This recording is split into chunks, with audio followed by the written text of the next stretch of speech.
I wanted to draw people into my ideas and concepts and make them think about what I'm trying to talk about. Pretty much the aim of, I believe, most artists is to put forth something, in your specific dialogue and have a reaction to it, and bring, hopefully invoke a emotion and, a conversation and just try and get people to think in a different way.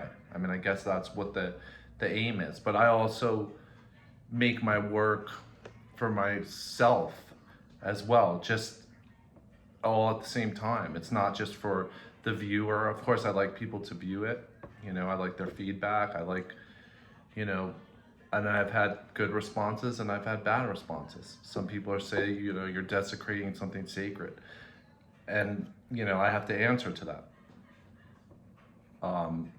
So more or less what you're saying about a gorilla and a monkey, I think I understand the analogy is that monkeys are more of the status quo, correct? Yes. And a gorilla represents like the king or like the Leadership. strong.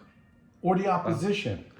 It doesn't have to Okay. be the opposition of what popular culture is, the opposition of the mass collective consciousness. So, I look at Guerilla as more like the independent. It's like the independent thought, the subculture of the culture. So I think you both represent. I think we all three represent that. It's like we are against the status quo. We are the subculture. We are the avant-garde. And what I'm trying to get you is to kind of more articulate that feeling, of what makes you want to separate yourself from that popular thought into this consciousness that you have and your idealism or the things that you hold to be self-evident.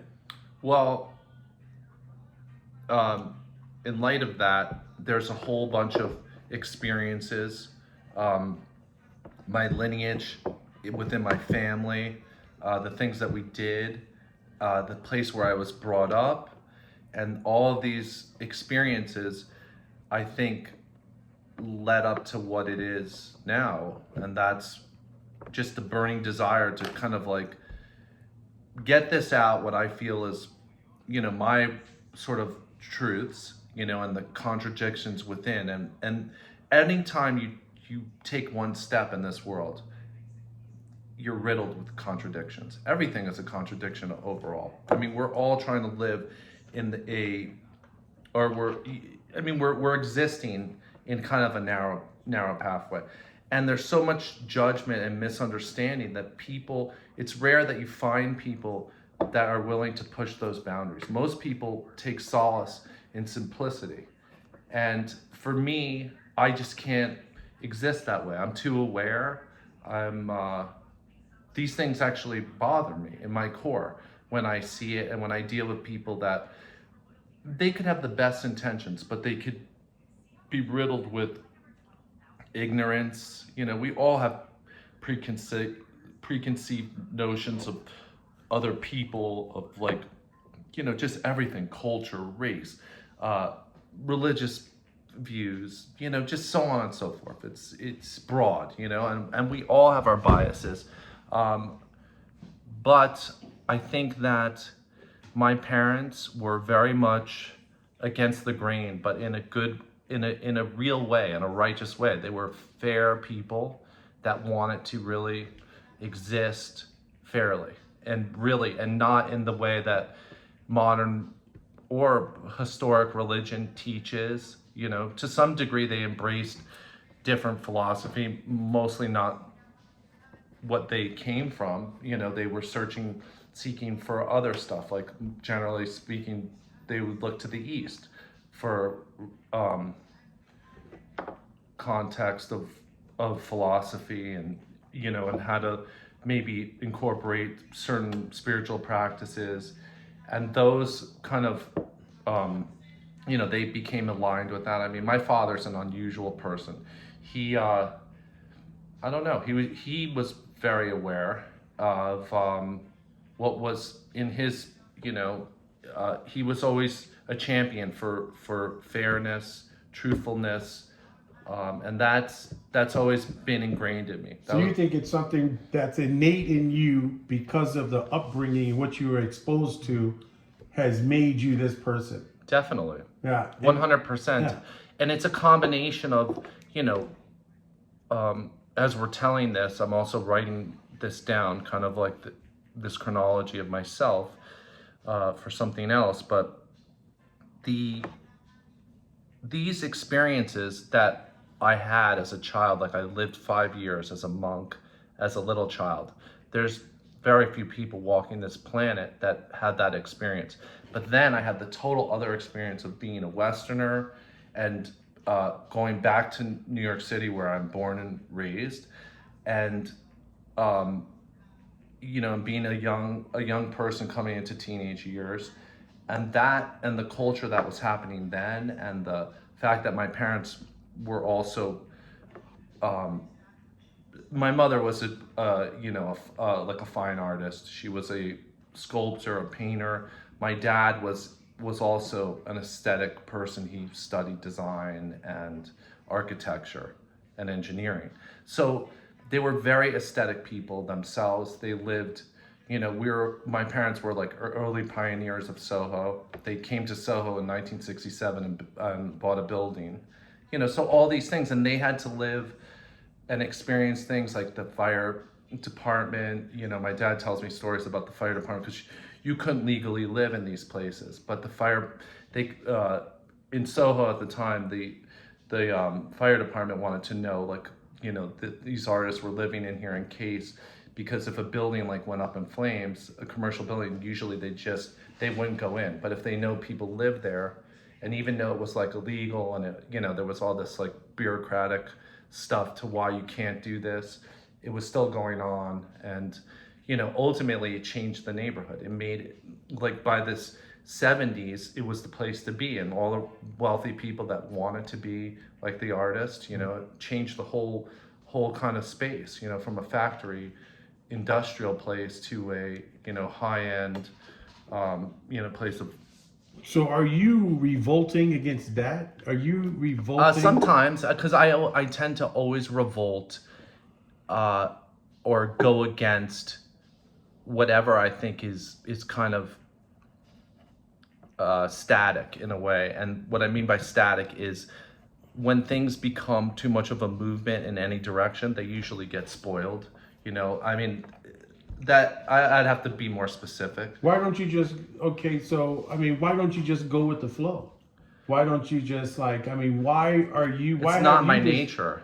Since I was young, I've always, my BMX bike, my cars, anything that I've ever had, my clothes, if everybody was wearing white Levi's at the time, I would go and get orange dye and dye them in my thing. I just totally wanted to have everything personalized, different, changed. It's just who I was. I don't know who I am. So you've always been a champion of having an individual voice of even if it wasn't popular or normal or commonplace. Absolutely. Yes. I know.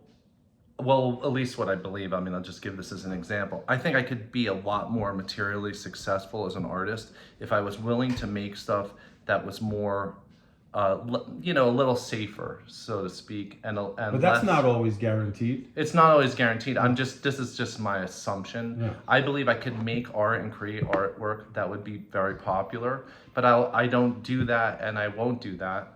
And I only do what I think. I mean, people have questioned what I do a lot, and some people react very well to it. Some people find it offensive, but that's the world we live in. I mean, everybody, it's subjective, and that doesn't change my experience and what I want to put forward. How would you define like a monkey? In the terms that I'm setting here, why be a monkey instead of a gorilla? If I'm saying Guerilla is that artist who's out there and he's trying to change the status quo, that's standing up for the voiceless, that's getting, having a conversation with the public that he feels needs to be had, what is the monkey? in society? Well, the monkey is anything like one of the titles of my piece is like a Buddhist proverb, basically, and it basically says to organize is to destroy. And usually, when things get too accepted by the masses, it's destroyed. You know, or there's too much of a directional push. Things tend to become authority in that sense, where, you know, I think that, you know, within reason and within fairness, you know, I mean, I don't know, some people would argue, you know, I don't know, this is just what it is, you know. It's not too, I'm not like, I don't think I'm pushing the limits. Like, I don't want to just offend people and make stuff that's just shocking for the hell of it. You know, I want to expose contradictions, duality, and that's what my work is about. And do you know? feel that is pretty much the criteria of being a guerrilla?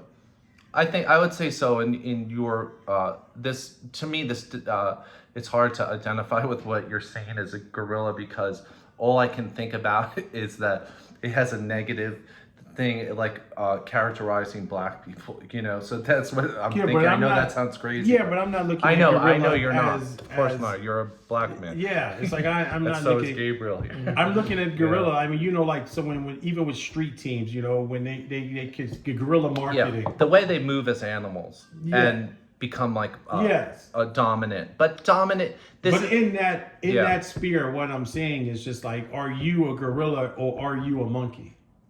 I would say I'm a gorilla in that way, because I'm willing to stick my neck out and do whatever I have to do to continue what I'm doing. Yeah, because you also see what I'm saying is just like in the monkeys run in the clan. Yeah. And it could be hundreds in that clan, and one old male monkey runs the whole clan. Right. You know, and then in the gorilla, they're small militias.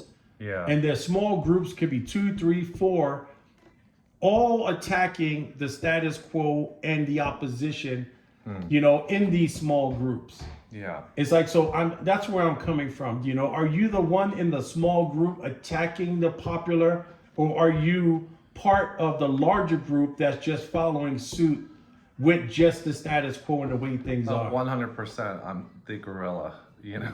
Yeah. In that way that he was portraying it. Yeah, I have to be. It's not even a thing. It's just, I don't know. To kind of explaining it seems almost weird. You know what I mean? It seems like I have to prove myself. But yes, in that way, absolutely.